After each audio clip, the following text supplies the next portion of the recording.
Hi, my name is Emily Madill. I'm an ICF accredited coach and the creator of the weekly happiness note, where I share simple mindset strategies to remember the good, to feel your best, and to reset as needed. Each week I cover a topic, and this week's topic is a brand new article that I've just written. You can find it up on theweeklyhappinessnote.com, or you can find it up on thriveglobal.com. It's called Stop Multitasking and Be More Productive Than Ever. Multitasking is a productivity hack well past its prime. According to the Cleveland Clinic, studies show that when our brain is constantly switching gears to bounce back and forth between tasks, especially when those tasks are complex and require our active attention, we become less efficient and more likely to make a mistake. Simply put, multitasking doesn't help us get further ahead. It can actually hinder progress by leading to more errors and stress along the way. With so many forces competing for our time and attention, the habit of doing 3 things at once is hardly unusual. But perhaps you, like me, are eager to ease your cognitive load, to work smarter, not harder. Check out these approaches to your daily doing. They are gentle on the nervous system and will help you be productive without feeling burned out. Number 1, create systems and routines. We all have that friend with 4,000 unanswered emails in their inbox. The thought of that gives me serious angst, sweaty palms and all. Not because I'm super organized all the time, but because life feels easier when there are systems and homes for things. So much of life is out of our control, and challenge can be good.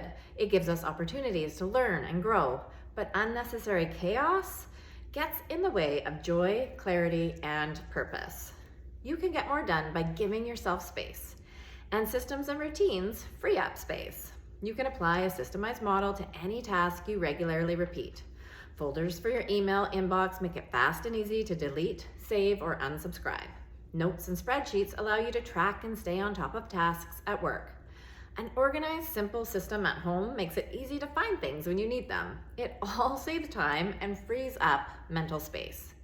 Establish routines that feel natural and satisfying. They should ease your stress, not add to it.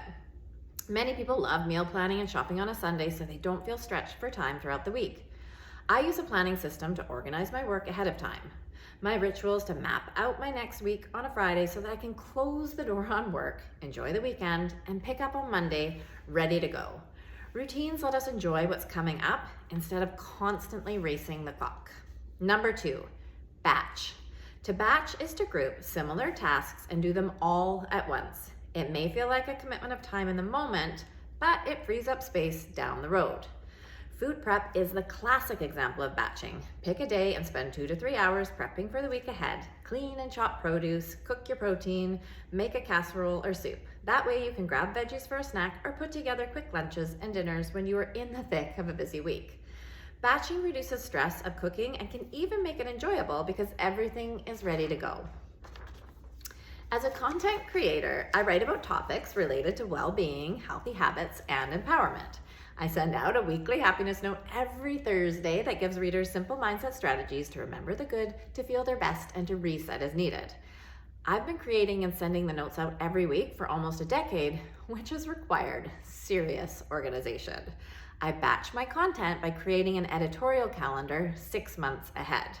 The investment of time is well worth it. Each week, when I'm creating my weekly happiness note, I already know the topic and where my evergreen content lives.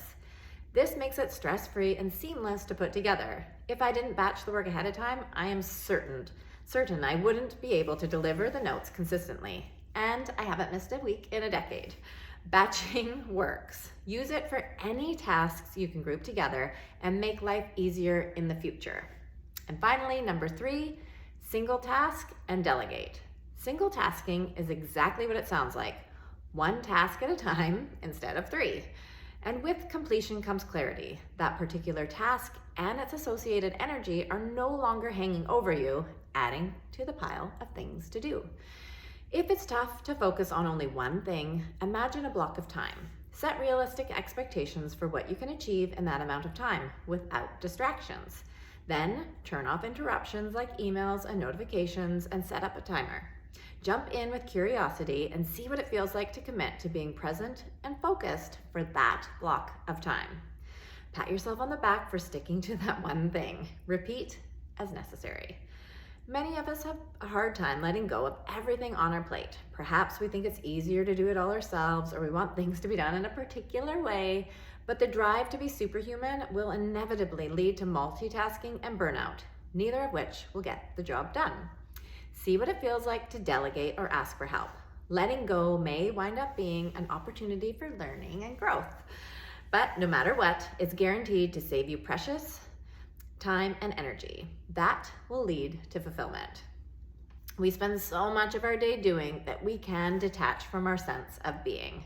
Creating new habits that allow for a quieter, more attentive approach to our to-do list gives us ample space to connect to who we are.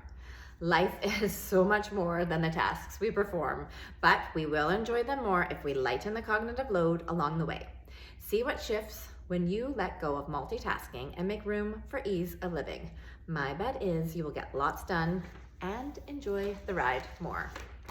So that is the article, Stop Multitasking and Be More Productive Than Ever. Again, you can find it up on thriveglobal.com, and you can subscribe to my weekly happiness note where I deliver articles and content like this every week.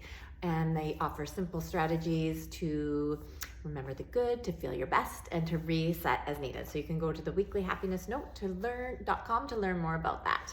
Anyway, I hope you have a great week. I hope something here has inspired you to even just be curious and to see what it feels like to give yourself permission to just do one thing, to complete that, especially if it's just a small task, and then to move on to the next. And just notice how it feels when you approach your 3 things one at a time instead of all at once.